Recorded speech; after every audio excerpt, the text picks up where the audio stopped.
இங்கே பாருங்களேன், அந்த வயசுலலாம் நம்மள கை பிடிச்சி அப்பாவோ அம்மாவோ தான் சைக்கிள் ஓட்ட கற்றுக் கொடுப்பாங்க.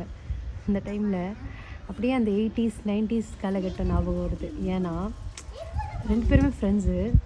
இவளுக்கு வந்து சுத்தமாக ஓட்ட தெரியாது, சைக்கிள்னாலே பயம். அவள் தான் மேலே ஏறினாலும் சைக்கிள் பரவாயில்லன்னு 2 காலுக்கு நடுவில் சைக்கிளை பிடிச்சிட்டு அவளுக்கு எப்படி சப்போர்ட் பண்ணுறா பாருங்களேன். இங்கேருந்து அங்கே வரைக்கும் கற்றுக் கொடுத்தாலாம்.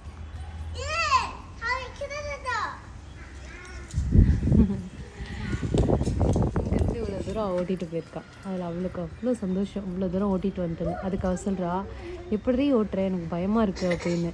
ஏய், அதெல்லாம் நம்ம போக போக பழகிறோண்டி, நான் டெய்லி சைக்கிள் எடுத்துகிட்டு வரேன், நீ டெய்லி ஓட்டு கற்றுப்ப அப்படின்னு சொல்லி கொடுக்குறா. இது நல்லா இருக்குல்ல இந்த ஒத்துமை.